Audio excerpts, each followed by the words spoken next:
à tous la team Well, Thomas M. Show et monsieur Salut à tous. Giuliano. Il est là, Giuliano. Ça faisait longtemps qu'il n'était pas intervenu sur la chaîne puisque il est en rééducation, le frérot là. Ah bah. Il est en rééducation déjà. Comment ça va? Ça va petit à petit, kiné sérieux tous les jours, séance de sport aussi entre midi et 2 pour remuscler le haut du corps et pouvoir remarcher en béquille dans un premier temps. Mais écoute, ça va, c'est un très bon centre de rééducation avec un personnel super.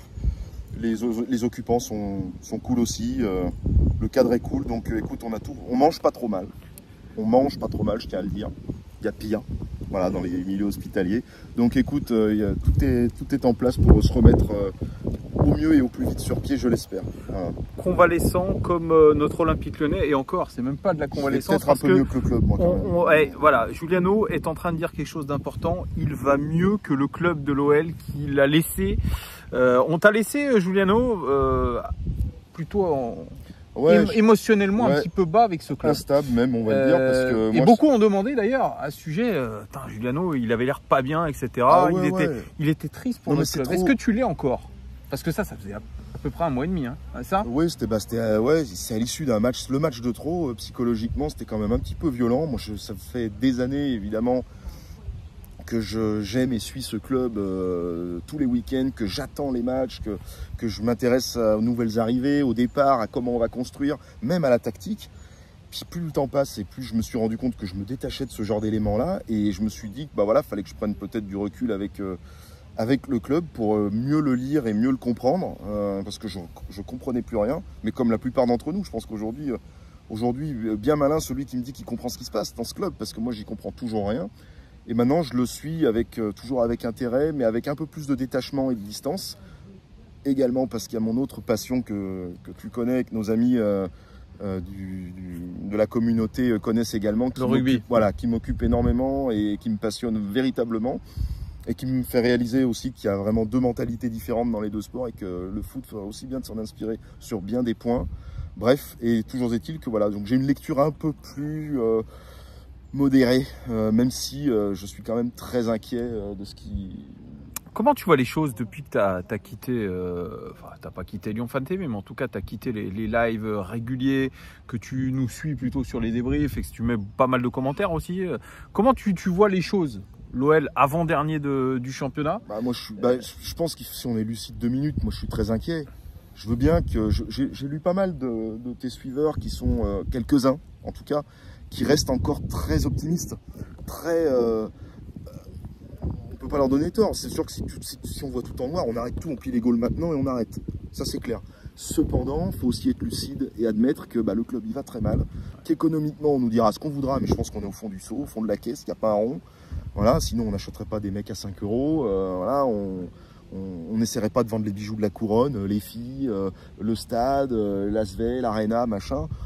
Voilà, donc il n'y a pas d'argent. Ça, c'est un problème majeur dans le foot moderne quand même. Alors, c'est à peu près paradoxal avec ce qu'a dit Santiago Cucci, à savoir que l'OL a de l'argent. Bon, mais ils disent ce qu'ils veulent. C'est un politique, de toute façon. C'est de la politique. C'est beaucoup pareil, d'éléments de langage. Ils essaient de nous rassurer comme ils peuvent. Mais nous, ce que j'expliquais à un de tes suiveurs à un moment qui était contre l'idée qu'on se faisait de cette interview de Cucci, c'est qu'à un moment donné, on peut nous raconter ce qu'on veut, les faits sont quand même là, quoi. Et pour moi, tout ce qu'on nous dit n'a rien de cohérent, en fait. Ça n'a rien de cohérent. Parce que le projet sportif, je ne le comprends toujours pas. Il emploie 3 ou 4 fois le mot projet, mais quel est-il? C'est comme quand un homme politique ou quelqu'un te dit, voilà, le but, c'est de faire ça. Oui, mais comment? Il n'y a pas le comment, en fait. C'est bien de dire, moi demain, je veux qu'on soit en Champions League. Oui, mais comment tu veux être en Champions League? Oui, c'est ça. Il n'y a aucune lisibilité. Il n'y a pas de comment, en fait. Ouais. Moi aussi, je peux dire demain, demain, Lyon se maintient. Comment? Parce qu'avec ce qu'on voit sur le terrain, c'est cataclysmique. Alors, comment? Alors, je te pose la question, toi. Comment? Qu'est-ce qu'il faudrait à cet Olympique Lyonnais? Alors, moi, j'ai parlé d'un coach mental de renom. Il y a un moment.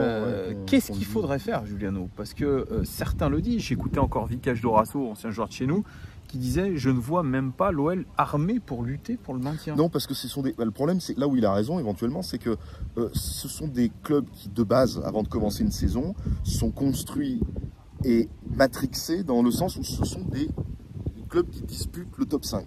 Ouais.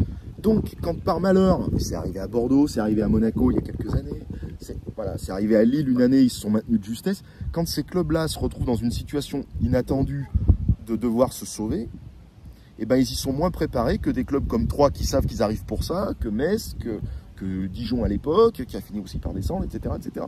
Donc, déjà, l'impact psychologique par rapport à ça, il est XXL sur des joueurs, sur un staff, même sur les supporters. Nous, les premiers, ça fait des années qu'on dit qu'on s'attend au pire, parce qu'on voit que le club d'année en année descend. Et souviens-toi, il y a encore 3 ou 4 ans en arrière, et certains rigolaient un peu quand je disais ça, mais attention, je disais cette phrase, ça n'arrive pas qu'aux autres. Aujourd'hui, tu es dans la position d'un Girondin de Bordeaux il y a 2 ans, d'un Saint-Etienne il y a 2 ans, de Monaco juste avant l'année du titre, où tu sais, il frôle la... 50% de chance, une chance sur 2 d'aller en Ligue 2 aujourd'hui. Alors, pareil, j'ai souvent lu, peut-être qu'une descente ferait pas de mal pour remonter. Il faut pas croire que c'est simple de revenir. On reviendra pas comme ça. C'est même pire, parce que tu vas te faire déshabiller. Les mecs, ils vont tous se barrer, les raquettes le délire quand tu vas en Ligue 2. Donc tu vas te retrouver à faire ce que tu peux avec la classe biberon et les 2-3 que tu viens de signer, à qui tu vas faire comprendre que l'année prochaine, promis, on remonte, etc. C'est pas si simple et facile de remonter de Ligue 2. Voilà. Juliano. Donc, oui, mais non. Juliano, les premiers pas de Fabio Grosso, ça fait grosso modo... pardon pour le jeu de mots, 3 semaines qu'il est là. Il a fait 3 matchs. Ouais. Est-ce que tu vois des progrès quand même indéniables, comme le dit Santiago Cucci, entre le match de Brest à l'extérieur et le match contre Lorient à domicile, les 3-3? Alors je vais être très transparent, je vais être honnête, comme je le disais en début de vidéo, j'ai un peu coupé avec l'OL pour me préserver psychologiquement et avec le foot en général. Cependant, j'ai vu vos analyses et également les critiques ici et là sur les différents débriefs. Et non, je vois pas forcément une évolution majeure. Après, à la décharge de Fabio Grosso, un homme seul ne fera rien dans ce marasme. Ouais. Il est entouré de branquignolos. J'ai vu que Bouchait s'était tiré. Donc, si tu veux, les mecs, alors déjà, ça commence à partir. Le soi-disant ingénieur de la NASA, le barré, préparateur, c'était le chef de la performance avec Antonio da Fonseca. Il a vu qu'il en tirerait rien. Il a plié les goals, il est rentré. Voilà, donc si tu veux, bon, il est un peu trop seul. On ne peut pas lui en vouloir de ça, dans le sens où il est tout seul. Et je le répète, et on en a déjà parlé, que tu mettes Grosso, Jürgen Klopp ou Antonetti, la merde sera la même. Parce qu'il y a un mauvais état d'esprit, la valeur travail n'existe pas, la valeur solidarité paraît absente. On parlait de clan, soi-disant il n'y en a pas, qui dit vrai, qui dit faux. C'est une télé-réalité, ce club. Oui. Voilà, c'est une télé-réalité, ça parle, ça fait des sorties médiatiques plus ou moins, ça se bagarre entre telle idéologie et telle autre. C'est trop, il y a trop d'extra sportifs qui font que le sportif peut marcher et t'es pollué par un extra sportif terrible dans ce club et ça c'est mortel aussi je pense. Oui, voilà. L'extra sportif c'est là-dessus qu'a voulu intervenir d'ailleurs Santiago Cucci en disant que l'extra sportif ne lui plaisait pas. Tu parlais notamment de ce gang des Lyonnais où il dément y avoir un gang des Lyonnais mené par Alexandre Lacazette et Corentin Tolisso notamment. Mais il est plus facile d'être une bande de copains quand tout va bien que quand tout va mal et c'est là où tu vois la qualité d'un groupe. Dans les moments où ça va mal. Oui, mais ça c'est dramatique. Justement, tu parles de groupe et d'amitié. Je me permets, si ça t'embête pas, une petite parenthèse sur l'actualité d'un ballon moins rond. Mais tu vois, par exemple, quand je vois une équipe, alors c'est peut-être les avertis qui comprendront, hein, mais une équipe comme l'Irlande, elle est habitée d'une mission. Ces mecs ne sourient jamais. Tu sens que ces mecs-là, moi je te le dis, l'Irlande, ils vont en finale. Point barre. Point barre. C'est pour ça que j'espère que la Nouvelle-Zélande. J'espère ce soir que la Nouvelle-Zélande leur met une tannée parce qu'on ne la gagnera pas si l'Irlande va au bout. Voilà. Je m'aventure sur le pronostic, j'espère me tromper. Mais quand je vois cette bande de potes, mais qui sur le terrain ça rigole pas, que ça soit entre eux, mais également avec l'adversaire, à se taper la main, etc. Tiens, on se connaît, on était dans le même ancien club, etc. Ça aussi, ça m'a toujours un peu dérangé. La troisième mi-temps, tu l'as fait à la fin, il n'y a pas de problème. Ouais. Mais pendant, c'est sérieux, on part à la guerre. Et par contre, on est des potes soudés. C'est vrai qu'on le sent pas, mais ça fait des années qu'on ne le sent pas. Et ces gangs, je suis désolé, ces clans, pas ces gangs, j'aime pas le mot, mais ces clans, il y a toujours eu. Oui. Il y a toujours eu. Les Brésiliens, le clan des Lyonnais, qu'on ne me le fera pas enlever. Souviens-toi à l'époque de Valbuena, ces gars qui se disaient qu'ils n'étaient jamais intégrés. Et comme par hasard, tu vois encore aujourd'hui les Thiago Mendes et Enrique, souviens-toi, qui arrivaient tous les deux avec Paqueta. C'est vrai. Parce que les autres, Tagliafico, qui régulièrement s'entraîne tout seul. Il y a un problème à ce niveau-là en termes d'intégration dans ce club. Voilà. Et on nous dit que non, mais bon, voilà. Bah non, et ben non, d'accord. Et ben non. Bah non. Le calendrier qui arrive, alors là c'est trêve international, donc effectivement le contenu est un peu moindre parce que bon, on n'a pas grand chose à se mettre sous la dent, une petite interview par-ci, une petite interview par-là, et ça fait du bien d'avoir un peu de tes news, Giuliano. Toi qui peux pas intervenir sur la chaîne pendant ta réduction, c'est compliqué. C'est compliqué. Il y a un calendrier quand même qui arrive après la trêve qui est important. T'as tous les gros là. Attends, tu arrives déjà dimanche prochain à 20h45 contre Clermont. C'est un concert. C'est un match à 6 points. Direct. Mais c'était déjà un mais match à 6 points. Mais c'est pas vital l'ami là aussi. Mais ça aussi, alors ça je peux pas l'entendre. Si c'est vital. Bien sûr, là maintenant il y a urgence, ça fait 8 matchs, tu as gagné 0 match. 0 match, tu as 3 points, tu as une différence de but qui est désastreuse, tu prends à minima 2 à 3 buts par match, donc tu as une défense en carton, tu as un gardien de but qui a du mal, le pauvre, à revenir, et je le respecte beaucoup, Anto Lopez, mais effectivement lui aussi, n'est-il pas, à un moment donné il finit par craquer, ce que j'entends, ça fait 10 ans qu'il voit ce club échouer partout. Donc, il y avait quelqu'un qui avait fait un débat, je crois que c'est sur RMC, mais ça date, est-il le symbole, la question qui se posait sur RMC, c'était est-il le symbole des échecs lyonnais? D'une certaine manière, oui, parce que ce pauvre Anto Lopez que j'adore et qui, c'est vrai, est rendu de fiers services et a sauvé maintes et maintes matchs du club, malheureusement, il est représentatif des 10 ans de disette du club. On n'a jamais rien gagné. Je suis entièrement d'accord. Et tu le sais. Et j'adore Anto Lopez. Parce que, attention, pareil, on ne peut rien dire sur Ryan Cherki, on ne peut rien dire sur les gars du club. J'adore Anto Lopez et je le remercie, je le répète, sur les nombreux matchs qu'il nous a sauvés. Cependant, lui aussi commence à se dire, décidément, rien ne colle, rien n'y va. Et lui, on va se remettre la tête à l'endroit pour reprendre les 3 premières places. Là, il faut se la remettre à l'endroit pour essayer de pas descendre. Oui. Et donc, le calendrier, comme je te disais, clairement. Et ensuite, on a du Lens, du Monaco, du Rennes, du Marseille, jusqu'à la trêve hivernale. Voilà. C'est dramatique. Ça peut se transformer en véritable catastrophe. Non, mais j'espère que dans tous ces matchs, il y a au moins 1 à 2 victoires. Il le faut, c'est fondamental. Mais on en est à espérer 1 à 2 victoires, tu te rends compte? Moi, je suis très pessimiste en disant qu'on ne gagnera pas de l'année. Non, Antoine Desidito n'est pas d'accord avec moi. Non, bah non, mais si on ne gagne pas de l'année, c'est pire qu'Arles Avignon. Arrêtons les conneries un moment quand même.